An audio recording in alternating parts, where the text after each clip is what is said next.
अब आगे बढ़ते हैं। यूपी में पहले फेज के लिए कल वोटिंग होने जा रही है। यूपी में पहले चरण के लिए 8 सीटें डाले जाएंगे।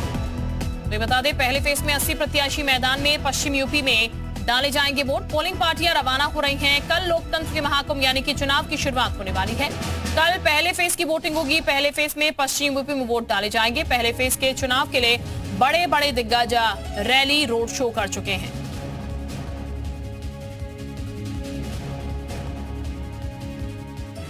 और खबर रामपुर से है, जहां पहले चरण के मतदान के लिए पोलिंग पार्टियां रवाना हो गई हैं। हर पोलिंग पार्टी को विशेष चुनावी सामग्री दी गई है। जीटी स्टाफ को स्पेशल ट्रेनिंग और दिशा निर्देश भी दिए गए हैं। ये बता दें, कल यूपी की 8 सीटों पर मतदान होना है। तो स्पेशल ट्रेनिंग ड्यूटी स्टाफ को दी गई है। पोलिंग पार्टियां रवाना हो चुकी हैं पोलिंग बूथ्स के लिए। और ये बता दें आपको, सुरक्षा व्यवस्था काफी कड़ी वहां पर की गई है।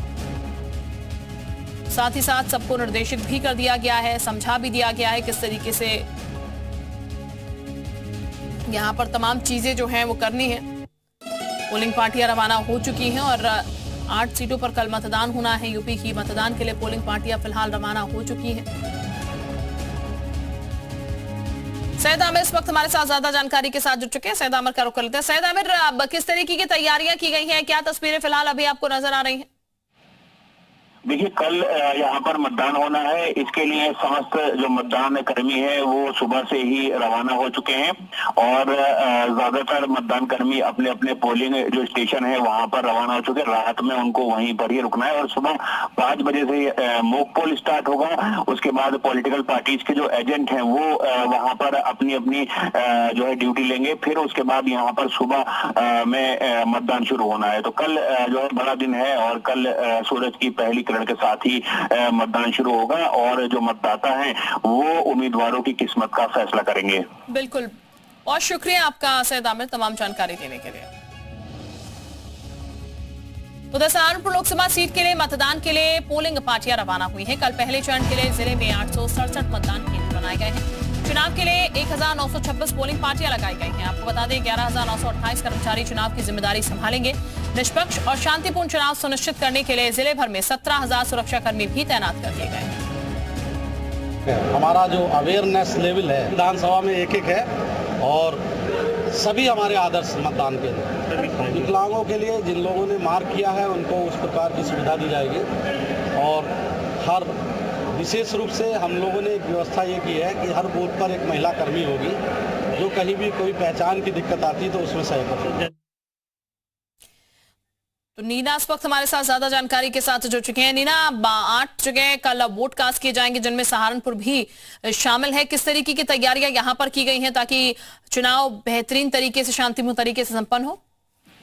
बिल्कुल, सहारनपुर लोकसभा की बात करें तो सहारनपुर लोकसभा में 5 विधानसभा आती है और सहारनपुर की 2 विधानसभा कैराना लोकसभा में लगती है। यहाँ पर पूरी तैयारी कर ली गई है। यहाँ पर लगभग 18,55,310 मतदाता हैं जो कि कल अपना मतदान करेंगे और यहीं पर 2,708 पोलिंग पार्टियां बनाई गई हैं जिन्हें आज रवाना किया गया है और 11,928 मतदान कर्मी के जिनके कंधों पर यह जिम्मेदारी है कि वो मतदान बेहतर तरीके से कराएं। इसके अलावा सबसे अच्छी बात यह है कि सभी मतदान स्थलों पर एक एक महिला को नियुक्त किया गया है ताकि किसी भी महिला को कोई दिक्कत परेशानी ना हो और वो बिल्कुल निर्भीक होकर मतदान कर सके।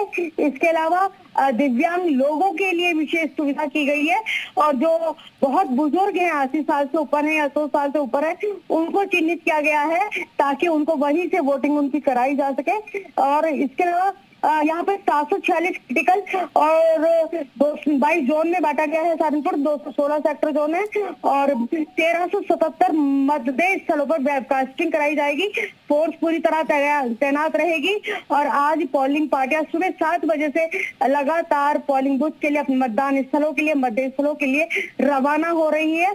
उनको गुड़ और चना भी दिया जा रहा है ताकि उनको लू ना लगे, इसका भी विशेष ध्यान रखा जा रहा है। तो फोर्स की 17,000 से भी ज्यादा जवान है वो सुरक्षा कर्मी में लगे हैं। यानी कि पूरी सिक्योरिटी टाइट नीना यहाँ पर की गई है। नीना, यहाँ पर से अगर बात की जाए, राखा लखनपाल, इमरान मसूद, माजिद अली तीनों मैदान में हैं। किसकी टक्कर है, किसकी आवाज ज्यादा नजर आ रही है? देखिए, मैं बताना चाहूंगी कि 2019 में यहाँ पर मुस्लिम और दलित सेक्टर ने काम किया था और बसपा संयुक्त मोर्चा प्रत्याशी फजलुर रहमान यहाँ से सांसद बने थे उन्हें 30% वोट मिला था, जबकि राघव लखन पाल दूसरे नंबर पर रहे थे 28% वोट लेकर, और इमरान मसूद केवल 12% वोट हासिल कर पाए थे। लेकिन इस बार जो चुनाव है वो चुनावी मैदान बिल्कुल अलग तरह का है, शतरंज की बिसात बज चुकी है, और इस बार जो फाइटिंग में सबसे ज्यादा नजर आ रहे हैं वो बसपा और कांग्रेस गठबंधन नजर आ रहा है, और बसपा कहीं ना कहीं पिछड़ती तीसरे नंबर पर नजर आ रही है। ठीक, यानी कि समीकरण जो है इस बार बदलते हुए नजर आएंगे। बहुत शुक्रिया आपका नीना तमाम जानकारी देने के लिए।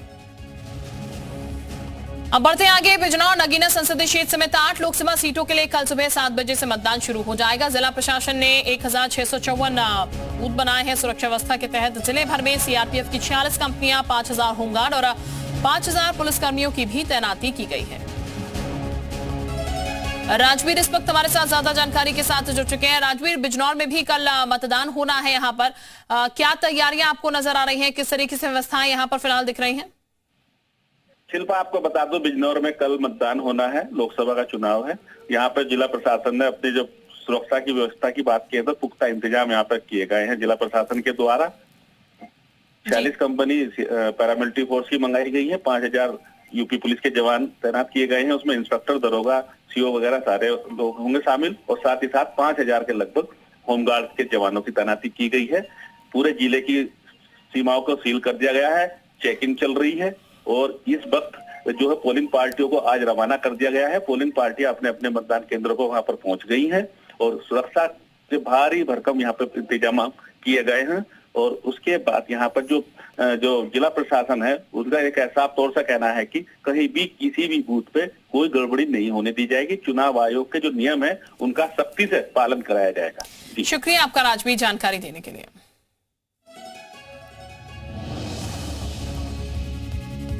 अब बढ़ते हैं अगली खबर की ओर। मुजफ्फरनगर के ककरा मंडी शेख के पोलिंग पार्टियां रवाना हो चुकी हैं। शेख में लोकसभा के लिए 868 मतदान केंद्र बनाए गए, जिनमें से 1972 पोलिंग बूथ बनाए गए हैं। आपको बता दें इसके अलावा 378 क्रिटिकल पोलिंग बूथ भी बनाए गए हैं, जिनमें 25 कंपनियां और 20,000 सुरक्षाकर्मी तैनात किए गए हैं। पोलिंग पार्टियां चुनाव सामग्री लेकर बसों में सवार होकर रवाना हो चुकी हैं। मुजफ्फरनगर में भी तैयारियां पूरी कर ली गई हैं, और बता दें आपको पोलिंग पार्टियां रवाना हो चुकी हैं। मुजफ्फरनगर की बात की जाए तो संजीव बालियान एक बार फिर से यहां पर से बीजेपी प्रत्याशी हैं। इसके साथ ही हरिंद मलिक और दारा सिंह प्रजापति को भी यहां पर से मैदान में उतारा गया है। हरिंद मलिक कांग्रेस के प्रत्याशी हैं, जबकि दारा सिंह बसपा के प्रत्याशी। लगभग 6 विधानसभा मिलाते हुए 2117 पोलिंग पार्टी है। सभी पोलिंग पार्टी का स्ट्रांग रूम, सारी पोलिंग पार्टी मंडी से निकलेगी और मंडी में जमा होगा। इसके अतिरिक्त जो पोलिंग पार्टी है उनके लिए बूथ पे अशोर्ड मिनिमम फैसिलिटी के तहत उनके लिए रहने के लिए व्यवस्था की गई है। इसके अतिरिक्त एक सैनिटेशन किट भी दिया गया है ताकि वो अपना जो भी स्टे कंफर्टेबल रहे।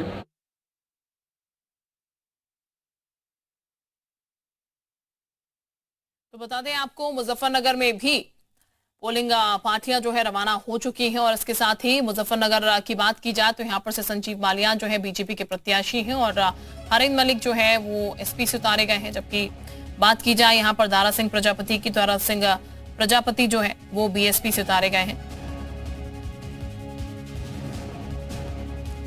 तो ये हम आपको बता दें कड़ी टक्कर देखने को मिल रही है यहाँ पर भी। मुजफ्फरनगर की ये कैंडिडेट हैं जो कि हम आपको बता रहे हैं। मुजफ्फरनगर की बात की जाए तो यहाँ पर 1972 पोलिंग बूथ बना दिए गए हैं। व्यवस्थाएं जो है चाक चौबंद कर दी गई हैं। 25 कंपनियों की तैनाती यहाँ पर सुरक्षा बलों की गई है ताकि किसी भी तरीके से दिक्कत ना हो। 868 मतदान केंद्र भी यहाँ पर बनाए गए हैं, और इसके साथ ही कोशिश यही की जा रही है यहाँ पर कि किसी भी तरीके से मतदान जो है बेहतर तरीके से संपन्न यहाँ पर हो।